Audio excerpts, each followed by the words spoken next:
Thokozani. Ngisachubeka-ke ku-part 2 njengoba ngishilo-ke ekucaleni ukuthi umuntu ozele embethwe, umuntu onesimo samakhosi wamanzi, onzunza, onkanyamba, nje umuntu ozele embethwe wuwe lona. Ngizaphinda kancane ngoba i-part 1 ikhona for laba abangazange bayibone i-part 1. Wuwe lona, khabo baba wakho, khabo mama wakho. La khabo mama wakho, umama wakho unobaba, angisho kunomkhulu. Nangapha lana umama wakho unabo malume, ucolo bantwana bami, unabo malume, kunabo khokho. Khabo baba wakho kunabo malume, kunabo khokho. Khabo baba wakho kunomkhulu, kunabo khokho. So nala khabo mama kunabo malume nabo khokho, and then kunabo mkhulu nabo khokho. So umuntu uney'bongo eziwu-8. Ugogo wakho la khabo mama wakho before azoshada no baba kamama wakho, kunesibongo la kuya khona kunabo khokho. Injalo nangapha ubaba wakho kunesalukazi esahamba sayoshada nomkhulu lapha, and kubomalume kababa wakho kunesibongo khona. So ley'bongo lezi ezihamba phambili yithunya kakhulu. Bese ama-principal wakhona, ikhulu zakhona lezi ezicontrola isigodlo, ezivumelelayo, lezi ezivumelelayo ngebukhosi bakho mawuzalwa ukuthi wena uyozaleka kanjani, kuyiphi ifemeli, uyozala umbethe, uyombatha ini, ngabe uyombatha umcebo na, ngabe uyombatha i-leadership na, ngabe uyombatha umsebenzi wabantu abadala na. Yila bantu abadecidayo labo, bancediswa yile thunya zakho ezihamba ngaphambili. Angazi ukuthi nangizwa na makhosi. So ngisachubeka ukuthi noma ufundile, noma usmart, noma ngabe ungaba ku-corporate, noma ngaba ngaku-directive, or ube yi-doctor, or ube yini, siyakhula siba nabo abantu abadala ngoba uzele wembethe. Ma uzele wembethe unobukhosi ohamba nabo, vele impilo yakho uyibona usesemncane, uyaprospera na umncane, uyashayina ngoba uba ne-leadership, uba umuntu nje bakubeka to that platform ukuthi impilo yakho yonke ube kulelo zinga lelo. So ungafili down ukuthi hayi I cannot uthatha umsebenzi lo owabantu abalo qha. Ma unamakhosi, unomndawe, unamantshomane, unayonke lento, vele abantu abadala ba-appointa wena and bayakuprepare kucala uba nabo ubukhosi kwa impilo, lifestyle yakho, yonke into yakho yenzayo iba nabo ubukhosi makhosi. Okay, ngiyaqhubeka-ke namhlanje ngizo-eda nomnguni kancane.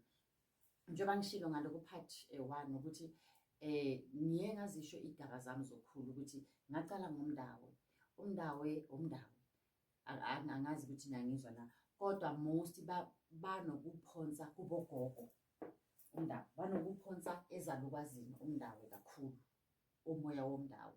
And then kodwa nawo umndawo unomnguni, and umnguni wakhona awuphathwa amakhehla. Njengoba uza ngomndawo umnguni wakhona sebawuphonse kubogogo, uza nabo ogogo ngoba vele ogogo esikhathini esiningi baphila esimeni samanzi, angisho. And khona esimeni samanzi njengoba nganifundisa ngalokuthi umnguni ukhona esimeni samanzi. So that's why mangicalile ukukhula ngacala ngayokhula ngiyolungisela izalukwazi zami. Angeke ngibuyele emuva ngoba izokhatha ividiyo phela isikhathi esincane saka-TikTok. So ngicale ukulungisela izalukwazi zami khona ngaleSwatini, le ngaseMaputo eMalelane, in between Swaziland and Maputo eMalelane. Ngiyolungisela isimo sokuthi abogogo bami babuya phakathi eSwatini and bengifuna inkomazi. So that's why ngayoparulwa khona umndawo, ngayokhula ngesimo somnguni nomndawo khona. Ngaliphuza ngaliphalaza ngaceda ngazibuyela abantwana basekhaya, kwasekuphakama ini ngapha manje ngapha kubo mama. Khabo mama yini kibadawumba, ngapha kibaxoba la bahamlife mo kibadawumo. Hey, ningangithakathi ke sengikhiphe nazo iy'bongo zami ngokomthetho akumelanga, but I think singasabi izibongo ngibize the-tribalism. La bomalume abaxoko, ngapha abesuthu. So that's why isikhathi sami sihamba, i-initiation yami eyaphuma la kule khehla leli eliza la manje lithi nami ngicela uyondlela intwaso yami, angazi ukuthi angizwa na, eyesuthu, you understand. Bayihlanganisa naso-ke isipulani, ngahamba ngayokhula ngasisuthu, ngabuye ngalungiselwa nangesipulani, you understand, ukukhavara logogo wami ongihloka lo.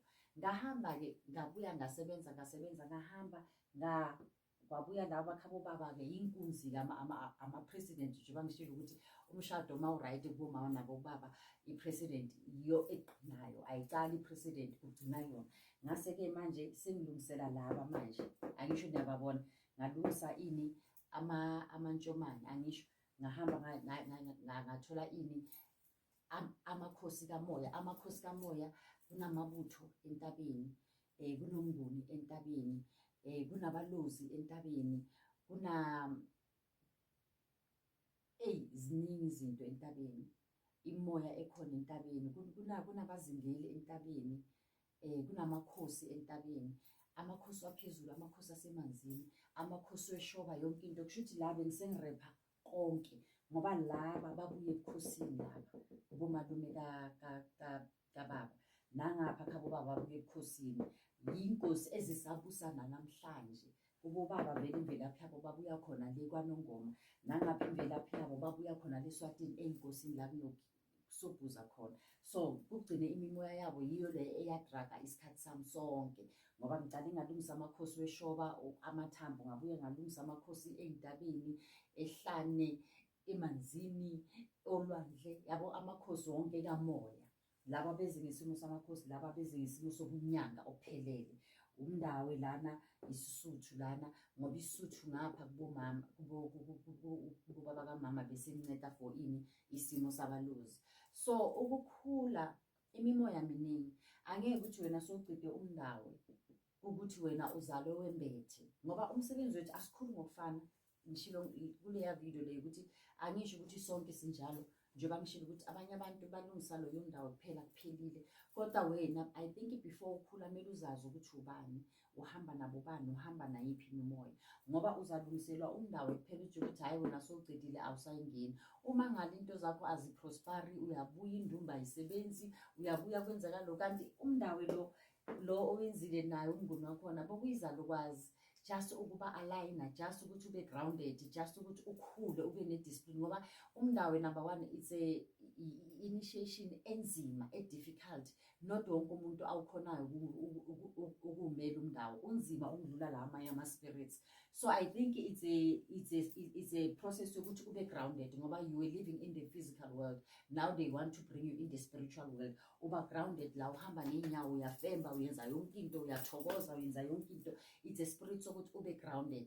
And then makube vele wena umakhosi usazokhula bakunikisa-ke la amakhehla akuhambise isikharanga, isipulane, isintshomane, konke lo. And lana mawuthi uyabheka, I mean not isintshomane ucolo, umlozi, abeSuthu bagadwa umlozi kakhulu, sebaqhumisa umlozi wakho ngoba i-ritual yeSuthu ihamba ngomlozi. Kuthi manje umlozi wakho sekayaqhuma-ke manje uyasebenza, maqeda sokugcina amakhosi ngoba mawuya emakhosini umlozi wakho umele ngabe soyasebenza so that uzogayela ukuthi namhlanje uyangena emanzini, namhlanje awungeni emanzini, lapha emgedeni uzothola ini la uzoyenza. So I think i-process yabo ukuthi bangicale ngapha kubomama, ngicale ngabogogo, ngikhuphuke njalo. I think they knew ukuthi ngizoze ngifike la ngifike khona ukuthi ngizosebenza ngesimo sabantu bamanzi kuphi ekujuleni kwamanzi. So kunjalo bantwana basekhaya, ukukhula kude manje ngumthandazi, ngi-ordeniwe kahle. It's up to me ukuthi laba abangiphethe bayafuna ukulivula ibandla. Yes khona ngike ngalivula ibandla kodwa ngathola ama-challenges ngathi hayi linokungidisturba kancane, mhlawumbe ithi ngisebenze kancane mina ngimane ngikhulise abakhokheli, yayibona into enjalo, siba-ordene and then nabo bazabona ukuthi ngoba isonto mina ngabaqela ukuthi yazini le sonto leni benginganisonto mina abantu abadala, zange ngirecruite abantu bayazizela, kodwa into yangidina nge-religious ukuthi inemithetho ongazi ukuthi ibe kubani ibuyaphi.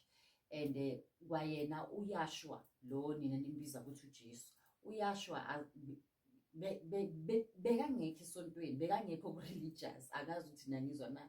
So lezi zinto lezi ezinye nizithola sesi-doctrinator, mina igodlo zami zala bantu bami laba bangiphethe abazazi lezi zinto and futhi bayazizonda ngoba they are part yalabantu ababulawa makufika neBhayibheli, babulawa kwenza kwalana, but sisazofika lapho futhi angikho kakhulu lapho. Kodwa mawunamakhosi kamoya uyakhuleka, ukhuleka kumenzi uSomandla ubaba wethu osemazulwini, uyakhuleka kumoya oyingcwele, uyakhuleka kwindodana kaMenzi uyashwa indodana yakhe. Uyakhuleka futhi nakuma, uyakhuleka nakuno uma ubusa emanzini wonke.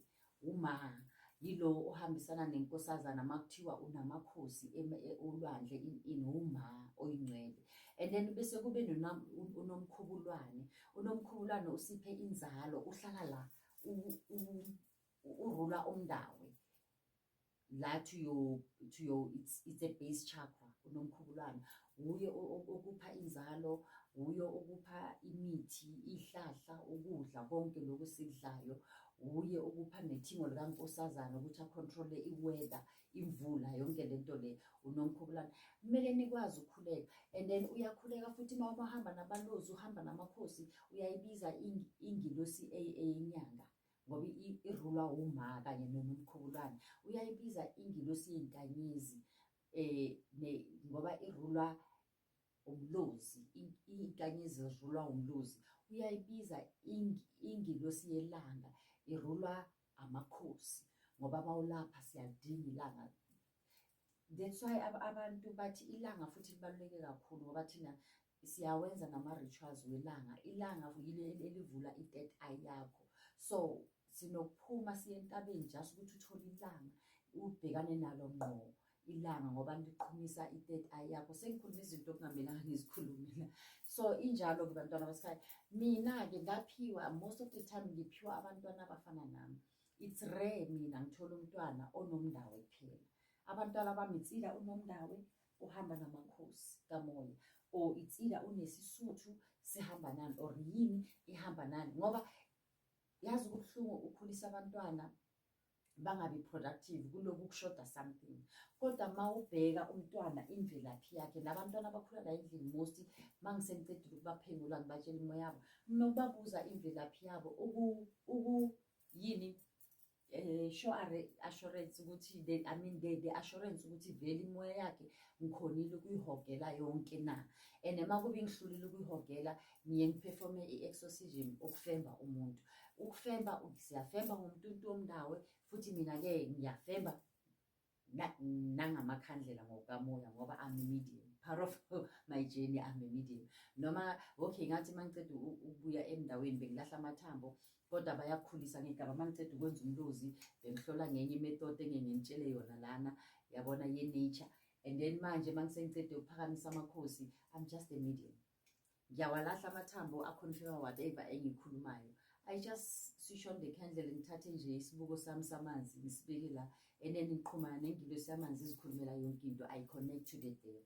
So amakhosi abalulekile. So umntwana, I know ukuthi it's expensive ukuthi umuntu ezwe ukuthi unomndawe, uyaceda uyenza amakhosi, uyaceda uyenza ihosana, uyaceda uyenza ini. I know ukuthi abantu basaba ukuwaste imali, bathi kuyadura or isikhathi side. Ngoba mina abantwana engibakhulisayo ngiyabatshela nje ukuthi bazospenda isikhathi nami for at least a duration of a year, ngoba angeke uthathe bonke lobukhosi within a year wena sowucedile yonke into. Idlozi alijahwa, ubukhosi abujahwa, lezi zinto ziyazenzakalela ngesikhathi. Angisho ukuthi uzohlala kwami the whole year. Sidila ngalo moyo, so uyahamba ekhaya, uyabuya senza lo moyo, so uyahamba ekhaya, uyabuya senza lo moyo. So eventually yonke imoya yakho, zonke igaba uzobe uzicedile.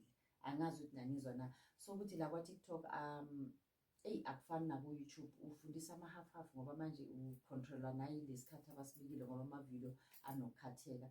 Ithi niyibeke labantwana basekhaya namhlanje, ngisazobuya but imimoya miningi, umnguni ubroad. Angeke uthi wena ucedile umnguni ungakayi uyenza ama-rituals wasentabeni.